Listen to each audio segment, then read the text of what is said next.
Bank എന്ന് പറഞ്ഞ 2 minute മാത്രം, 2 മിനിറ്റ്. ഏത് പള്ളിയിൽ നിന്ന് ബാങ്ക് വിളിച്ചാലും 2 മിനിറ്റ് മാത്രം.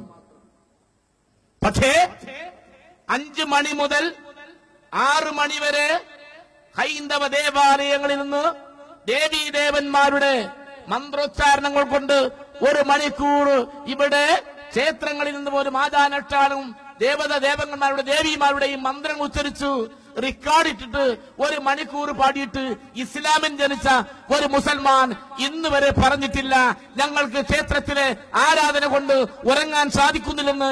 ഇന്ത്യയിലെ, ഈ കേരളത്തിലെ, മലപ്പുറത്തെ, കൊടിഞ്ഞിയിലെ ഒരു മുസൽമാനും പറഞ്ഞിട്ടില്ല എന്ന യാഥാർത്ഥ്യമാണ് പ്രിയപ്പെട്ടവരെ യഥാർത്ഥ മതേതരത്വം. അവിടെയാണ് നാം വിശ്വസിക്കേണ്ടത്. അവിടെയാണ് ഇസ്ലാം. അവിടെയാണ് ഇസ്ലാം.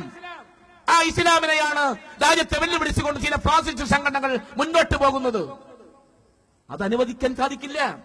അനുവദിക്കാൻ സാധിക്കില്ല. അനുവദിച്ചു കൊടുക്കില്ല. ഞങ്ങള് എന്റെയൊക്കെ കൊക്കിൽ ജീവനുള്ളിടത്തോളം കാലം അതിന് സമ്മതിക്കില്ല. ഈ കേരളത്തിന്റെ മണ്ണിൽ എന്ന യാഥാർത്ഥ്യബോധമാണ് നിങ്ങൾ കാണേണ്ടത്.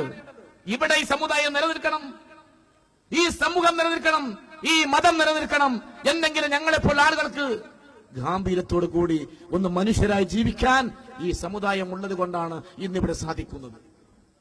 യാഥാർത്ഥ്യം പറഞ്ഞാൽ ഒരു പക്ഷേ പലവർക്കും അത് പ്രയാസം നേരിടും. എനിക്കത് പ്രശ്നമല്ല. ഞാൻ പറയട്ടെ, ഇവിടെ ഒരു പ്രയാസമുണ്ടായി. ആരും മതം മാറട്ടെ. ഒരാൾ മതം മാറിയാൽ അവൻ മതം മാറുന്നത് അവന്റെ മനസ്സ വാച കർമ്മണ, അവന്റെ മനസ്സ് എനിക്ക് ഇന്ന മതമാണ് ആവശ്യം, ഞാൻ ആ മതത്തിലേക്ക് പോകുന്നു. അവൻ ആ മതത്തിലേക്ക് പൂർണ്ണമായി വിശ്വസിച്ചു പോകുന്നു. അവൻ കൺവെർട്ട് ചെയ്ത് മതവിശ്വാസിയായി, ഇസ്ലാം മതവിശ്വാസിയായി മടങ്ങി വന്നാൽ അവൻ 2, 3, 4 കുട്ടികളുണ്ടാവും.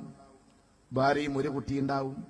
ഭാര്യയോട് പറയുന്നു, ഞാൻ ഇന്ന രീതിയിലേക്ക് പോയിട്ടുണ്ട്, നീയും നീയും കുട്ടികളും തീരുമാനം എന്താണ്? ഞാൻ ഇങ്ങനെയാണ്.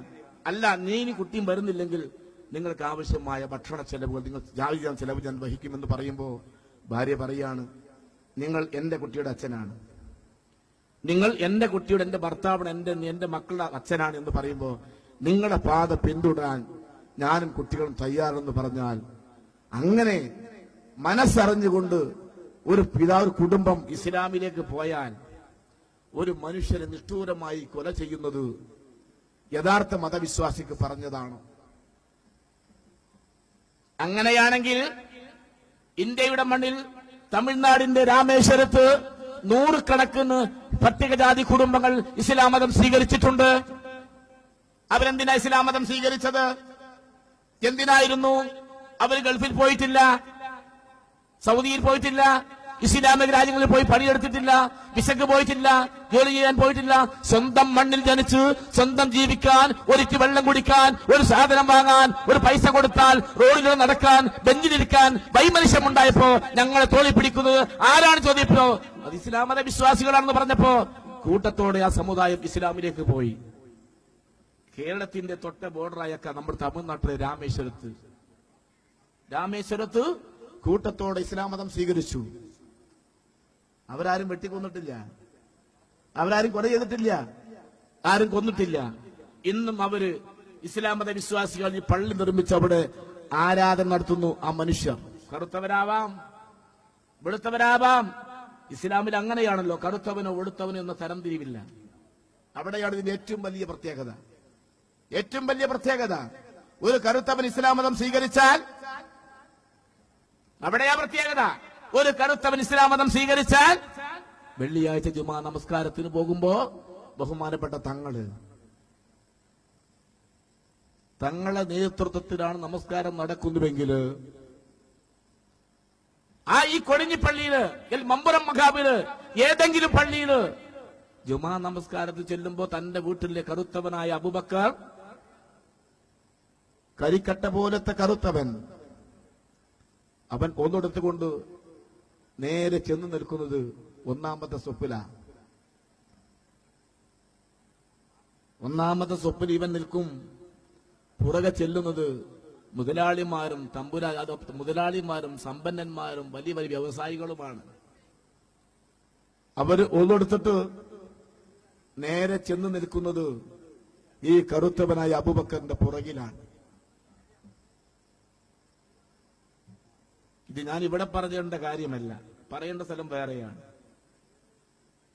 ആ അബൂബക്കറിന്റെ പിന്നിൽ ധനാഢ്യന്മാർ ബഹുമാനപ്പെട്ട തങ്ങളുടെ ജുമാ നമസ്കാരം, ഇമാമായി നമസ്കാരം നടക്കുമ്പോ സുജൂദിലേക്ക് പോകുമ്പോ ഈ കരിക്കട്ട പോലെ കറുത്തവന്റെ അബൂബക്കറിന്റെ കാൽപാദം ചുക്കിച്ചുളിഞ്ഞ് ചെരിപ്പെടാത്ത തൊലി പൊളിഞ്ഞ കാലിന്റെ പാദം മുകളിലേക്ക് ഉയർന്നു വരുമ്പോ ധനാഢ്യനും സമ്പന്നനുമായ മുതലാളിയുടെ തിരുനെറ്റി ഈ കറുത്തവനായ അബൂബക്കറിന്റെ തിരുനെറ്റിയിലേക്കാണ് തന്റെ തിരുനെറ്റി ചെന്ന് കുത്തുന്നു, സുജൂദ് ചെയ്യുന്നുവെങ്കിൽ ഇസ്ലാമിൽ കറുത്തവനോ വെളുത്തവനോ തരംതിരിക്കാത്ത ലോകത്തിലെ ഏകമതം ഇസ്ലാം മതമാണ് എന്ന യാതൊരു സംശയമില്ല. നീ കൺവെർട്ട് ചെയ്തവനാണ്, അതുകൊണ്ട് നീ അങ്ങനെ ആ അവസാനത്തെ സ്വപ്പിൽ പോയി നിൽക്കണമെന്ന് പള്ളിയിൽ ഒരു ഇസ്ലാം മതവിശ്വാസിയും പറയില്ല, പറയാൻ പാടില്ല. അവസാനിപ്പിക്കാം. അതുകൊണ്ട് ഞാൻ ദീർഘിപ്പിക്കുന്നില്ല. ഇവിടെ എല്ലാ മനുഷ്യരും ഒരുപോലെയാണ്, എല്ലാവരെയും ഒരുപോലെ കാണണം. ലോകം ഒരു ജനാധിപത്യ രാജ്യമാണ് ഇന്ത്യ. എല്ലാവരുടെയും ഇഷ്ടാനുസരണം അവനവന്റെ മതവിശ്വാസ പ്രമാണങ്ങൾ മുറുകെ പിടിച്ചുകൊണ്ട് ജീവിച്ചു പോകുന്ന രാജ്യമാണ് നമ്മുടെ ഭാരതം. എല്ലാ മതങ്ങളും നല്ലത് പറയുന്നു, ആ നല്ല മതങ്ങളായി വളരുവാനും ഓരോരുത്തരുടെ മതവിശ്വാസ പ്രമാണങ്ങൾ മുറുകെ പിടിച്ചുകൊണ്ട് ജീവിക്കുവാനും അവസരം നൽകണം. ഇന്ത്യയുടെ ഭരണഘടന അനുശാസിക്കുന്ന അതുപോലെ ജീവിക്കാൻ എല്ലാവർക്കും അവകാശമുണ്ടാവണം. ഇന്ത്യയുടെ മഹാനായ ഡോക്ടർ BR അംബേദ്കർ ഇന്ത്യയുടെ ഭരണഘടന എഴുതി വെച്ച് നേരെ പോയത് ബുദ്ധമതത്തിലേക്കാണ്. അതാരും മറക്കണ്ട. അപ്പൊ ഇന്ത്യയിലെ ഏത് മതം സ്വീകരിക്കണമെന്ന അവകാശം ഓരോ ഇന്ത്യൻ പൗരനുമുണ്ട്. അത് നിലനിർത്തിക്കൊണ്ട് തന്നെ ഇന്ത്യയുടെ ഭരണഘടന ഭേദഗതി ചെയ്യാതെ ഒരു സമുദായത്തെ മാത്രം ക്രൂശിച്ചുകൊണ്ട് ഒരു ഇന്ത്യൻ ഭരണകക്ഷിക്കും ഒരു ഭരണഘടനക്കും മുന്നോട്ട് പോകാൻ സാധിക്കില്ല. ഓർമ്മയിരിക്കട്ടെ. എല്ലാവിധ ആശംസകളും അർപ്പിക്കുന്നു. നന്ദി, നമസ്കാരം, ജയ് ഹിന്ദ്.